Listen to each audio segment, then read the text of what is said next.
بسم الله الرحمن الرحيم. وشهد شاهد من أهلها. صدق الله العظيم.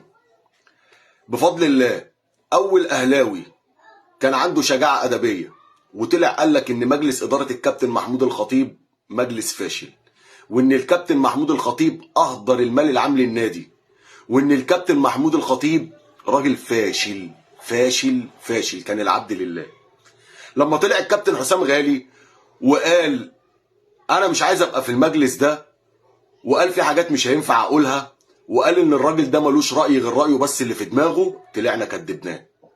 لما طلع القندوسي في البرنامج وقال ان لازم تخش النادي عن طريق وكيل معين بعينه، طلعنا كدبناه. لما انا عملت فيديو وقلت ان الراجل ده فاشل والراجل ده مفسد وان الله لا يصلح عمل المفسدين، الاهلاويه طلعوا كدبوني وعملوا الكابتن محمود الخطيب اكنه نازل من السما، ما ينفعش يغلط.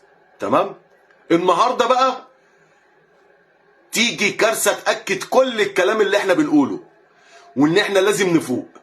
احنا كاهلاويه اقسم بالله العظيم كمان مره انا اهلاوي من النخاع ابا عن جد، وبعشق حاجه اسمها النادي الاهلي عشان ما حدش يشكك في اهلاويتي.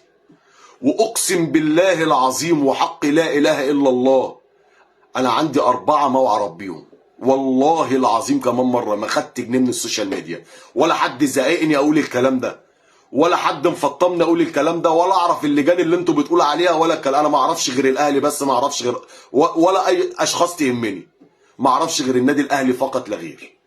الشخص اللي هيجي يقولنا 100 مره يحب النادي الاهلي ويشيل النادي الاهلي فوق دماغه ده حبيبي. اللي هيهدر المال العام ويجيب صفقات فاشله وصفقات مضروبه ويخلي سمعه النادي الاهلي في الارض، ده ما انا مش تابعي، ما اعرفوش. روح انت شجعه، سيب لنا احنا النادي الاهلي نشجعه بمعرفتنا. النهارده بعض من مجلس اداره الكابتن محمود الخطيب المنتخبه اللي هو مختارهم بايديه، وقال الناس دي انا عايزها تبقى معايا في القايمه بتاعته، لما يطلعوا بمستندات رسميه وبلاغ رسمي لوزير الشباب والرياضه بيتهموا فيه الكابتن محمود الخطيب باهدار المال العام للنادي، هنا لازم نقف، لازم نقف، ولازم نقول الكلام ده لازم يتحقق فيه. الناس مطلعين ارقام ومطلعين بالدلايل، كل المديرين اللي ده عاملين جداول كاتبين المدرب وقصاد منه خد شرط جزائي قد ايه، يعني كلام موثوق فيه 100%، علشان عارفين الكلام ده هيتحقق فيه.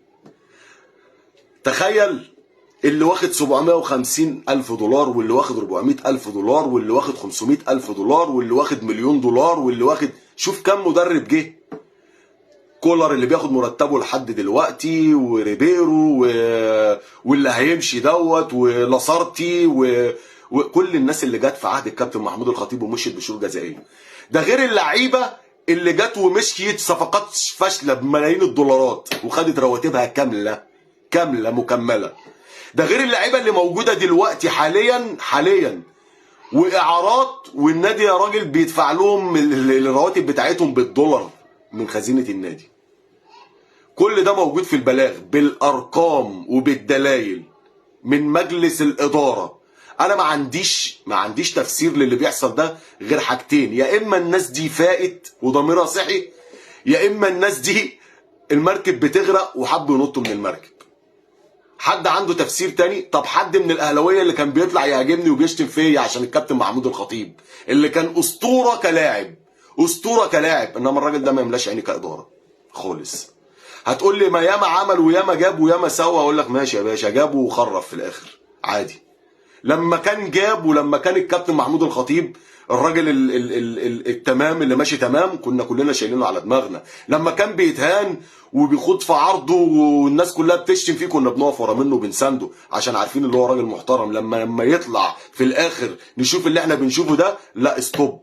احنا دلوقتي بنتكلم على كيان، ما بتكلمش على اشخاص.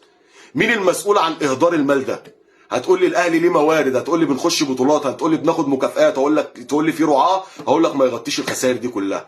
انت بتدفع في خسائر وبتدفع في صفقات نافعه، يعني انت بتجيب اللي نافع بتكمل معاك وبتدي له رواتبه، واللي ما ينفعش معاك ده بتدي له راتب، يعني انت بتدفع في الناحيتين. الفلوس دي جت منين؟ هتقول لي من خزنه النادي، اقول لك كده انت متهم باهدار المال العام ولازم تتحاسب. هتقول لي محبين من بره، هقول لك لا استوب، عشان كلمه محبين دي هتلبسك في قصه تانية. كلمه محبين دي يعني كده الغساله هتشتغل، ما عنديش تفسير تاني. حد بقى اهلاوي كده يطلع يقول لي انت كلامك غلط، الكلام ده مش مظبوط، على عينك يا تاجر. قلنا كدبنا القندوسي، كدبنا حسام غالي، كدبنا ناس كتير طلعت وانشقت عنه، تمام. والمره دي بقى هو في المجلس الحالي بتاعه، في القايمه بتاعته اللي هو مختارهم، مقدمين فيه شكوى.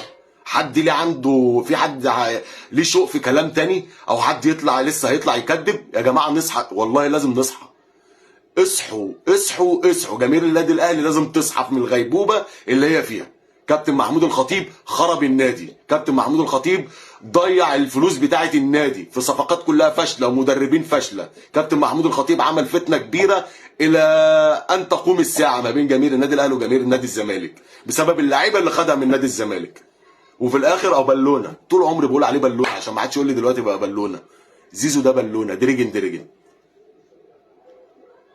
ده اللي عندي. اللي عايز بقى يمشي وراه يمشي وراه، سيبوا لنا النادي احنا نشجعه. اللي عايز يشجع محمود الخطيب يروح يشجعه. اللي بيشجع النادي الاهلي هو اللي اتفق معاه في الكلام ده. سلام.